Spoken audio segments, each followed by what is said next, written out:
The island of Sodor is the home of the Northwestern Railway, with engines of all shapes and sizes, working hard to deliver goods and passengers to their destinations. There are branch lines that run along the coast of the island, serving the docks, the fishing villages, and the seaside towns. There are branch lines that run to the farms, quarries, and ancient castles of the island's heartland. And there is the main line, which runs all the way from Knapford on the west coast of the island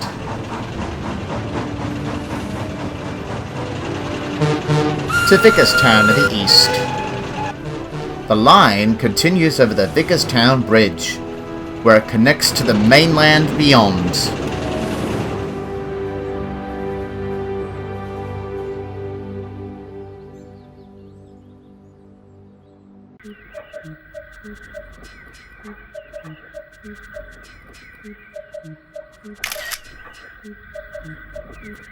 Troublesome tourists. In summer, all the various lines around Sodor had to deal with tourists who had come from far and wide to visit the island. Oh, awesome! A steam train! Although the engines like seeing the many visitors, the tourists don't all think about their safety.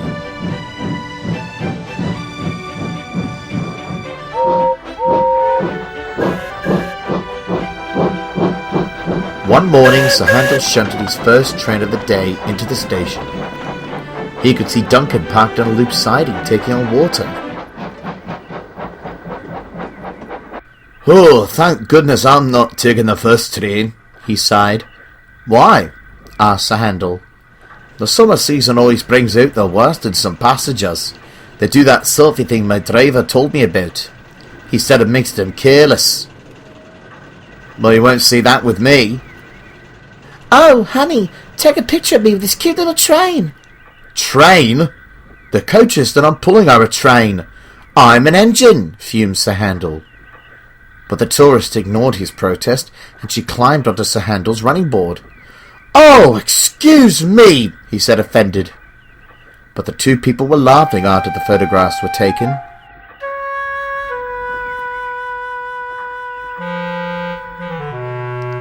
Duncan chuckled.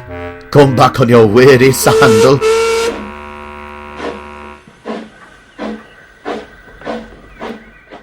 "Driver, why did you tell them to get off of me?" "Don't worry about it, Sir Handel. They were only having fun." "I've never felt so ridiculed in all my life. Being called a train. I'm an engine, for goodness sake. There's a major difference. And that woman going on my running board without even asking me. Rude as ever. But she went off laughing like a truck. Whatever happened to common sense?"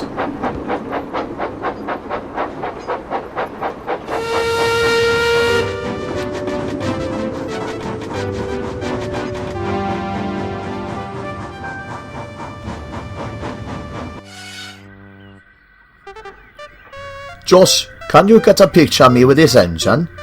"Sure, Jordan."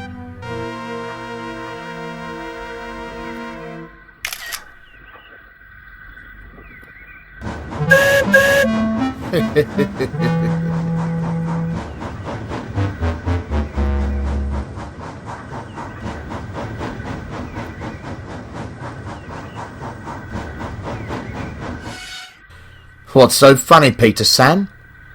But before Peter Sam could answer, the guard blew his whistle and he puffed away.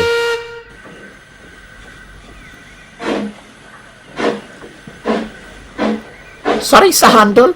I'll catch up with you later."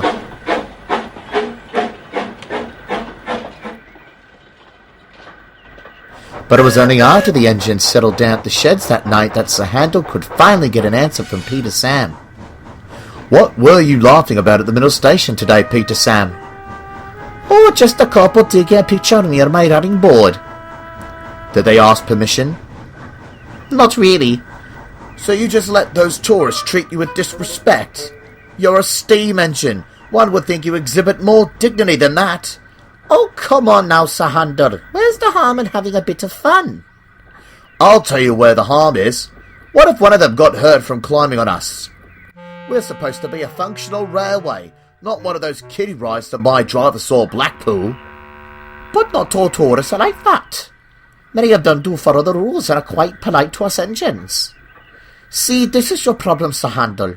Always complaining about anything and everything, just like Duncan here. But at least he and I aren't blind about these sort of things. Unlike you. Oh, forget it. I'm only wasting my puff here. Good night. The next day, Sir Handel was waiting at Lakeside. Peter Sam was at the station too, collecting his passengers for the return journey to Province Gate, and was making his way to the back of the train. Sir Handel had to wait for him to depart so he could get a clear path to do the same.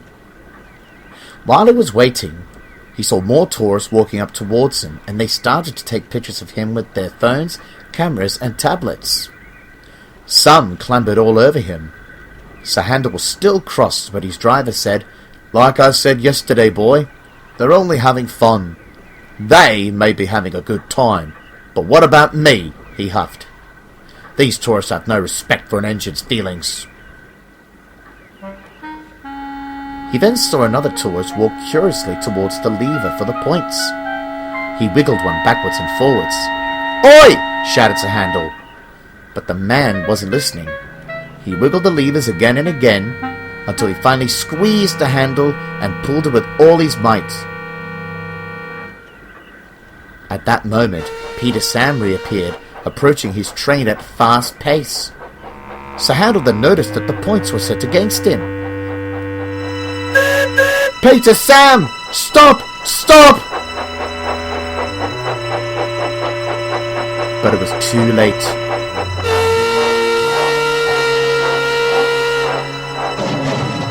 Bust my buffers! What happened? The tourist saw everything and was about to run away when suddenly... "Where do you think you're going?" "I'm really sorry," replied the tourist meekly. "A mere sorry isn't going to make up the accident that you have caused. I'll have to report this to the controller and the authorities." And indeed he did. Help soon arrived for Peter Sam. Rusty arrived with a thin controller and the police. Needless to say, he wasn't too pleased with the tourist and fined him to the fullest extent of the law for his actions. The train was late, so buses were arranged to take passengers back to Province Gates. When Peter Sam was finally back onto the rails, Sir Handel coupled his coaches to Peter Sam's empty train, and he took them all home.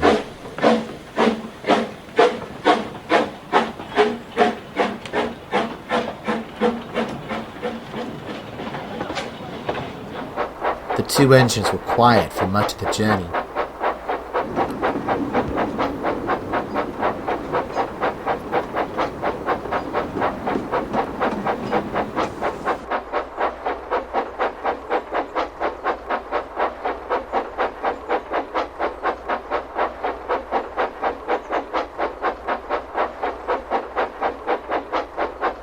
At last, Peter Sam spoke. "You were right, Sir Handel." "About what?" "Those tourists. They could be nothing but trouble. I should have been so blind about it." "Well, you can be naive at times, but who am I to talk? You're talking to an engine who complains about anything and everything," replied Sir Handel. Peter Sam didn't know what to think.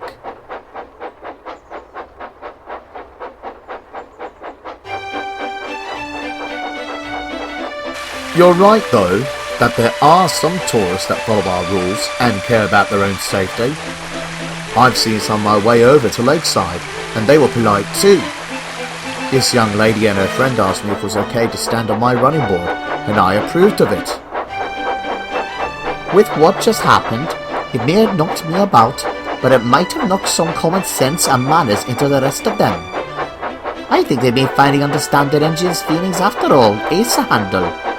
Agreed, but we still have to be a bit more cautious of these people next time. You never know when there'll be a bad apple about.